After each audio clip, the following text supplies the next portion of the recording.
আজকে আমি একটা স্ট্রিট ফুড রেসিপি নিয়ে হাজির হলাম। দেখতে পাচ্ছেন ভেলপুরি।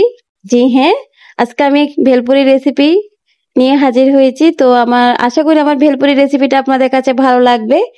আর ভেলপুরিটা কিন্তু খেতে মাশাআল্লাহ অনেক মজা হয়েছিল। আসসালামু আলাইকুম everyone, welcome to Asha's kitchen CTG.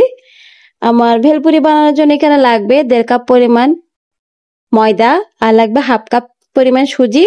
আপনারা চাইলে সুজির পরিবর্তে চালের গুঁড়া ব্যবহার করতে পারেন।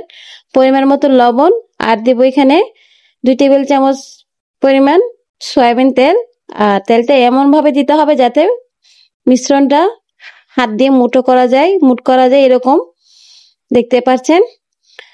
এখন আমি নরমাল তাপমাত্রায় থাকা পানি দিয়ে মেখে নিব। আর মাখানোর সময় আমি অল্প অল্প পানি দিব, একসাথে বেশি পানি দিয়ে মাখবো না, কারণ ডোটা বেশি নরম করব না। সবশেষে আমি এখানে তেল দিয়ে মেখে রেখে দিব আধা ঘন্টার জন্য। আধা ঘন্টা পর এসে আবার বেলে নিব সব। দেখতে পাচ্ছেন এখন বেলে নিচ্ছি। এই তো আমার রেসিপিটা কেমন হলো অবশ্যই কমেন্টে জানাবেন। যদি ভালো লেগে থাকে লাইক কমেন্ট শেয়ার করতে ভুলবেন না।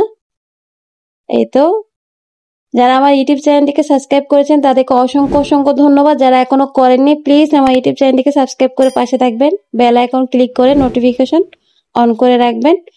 এভাবে বেলার পরে আমি কাঁটা চামচ দিয়ে আগ দিয়ে দিব যাতে ভেলপুরিগুলো না ফুলে তেলের মধ্যে, সেজন্য।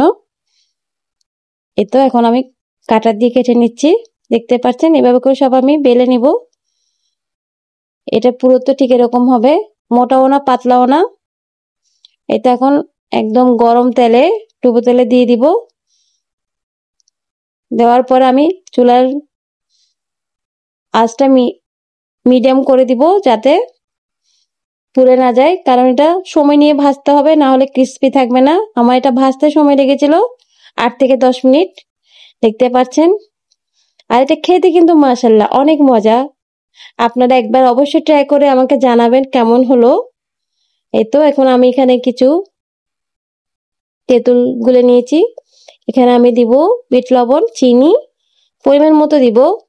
আর দিব এখানে একটু চটপটি মশলা, জিরা গুঁড়া, আর দিব মরিচের গুঁড়া সামান্য একটু। আমার কাছে মরিচের ফাঁকি ছিল না, শুকনো মরিচের ফাঁকিও দিতে পারেন আপনারা। আর এখানে লেবুর রস দিব। তার আগে আমি এখানে মটরটা সিদ্ধ করে নিয়েছিলাম। সিদ্ধ করার সময় এখানে আমি সামান্য একটু চটপটি মশলা দিয়েছিলাম, তারপরে দিয়েছিলাম জিরা আর লবণ। এই তো এখন আবার সেম মশলাগুলো আমি একটু একটু করে দিব, মেখে নিব। এখানে আমি বোম্বাই মরিচ কেটে নিয়েছিলাম, এমনি মরিচও কেটে নিয়েছি। তারপর দিয়ে এখানে শসা নিয়েছিলাম, আর নিচে পেঁয়াজ কুচি, এখানে ডিম কুচি করে রেখেছি। এই তো এভাবে ঠিক দোকানের মামাদের মতো মেখে নিচ্ছি। খেতে কিন্তু মাশাআল্লাহ দুর্দান্ত মজা। একবার অবশ্যই ট্রাই করে দেখবেন আর আমাকে জানাবেন কেমন হলো। দেখতে পাচ্ছেন খেতে মাশাআল্লাহ অনেক মজা, অনেক মজা। এই তো আজ এ পর্যন্ত, ভালো থাকবেন। আবার কোনো নতুন রেসিপি নিয়ে হাজির হব। আল্লাহ হাফেজ।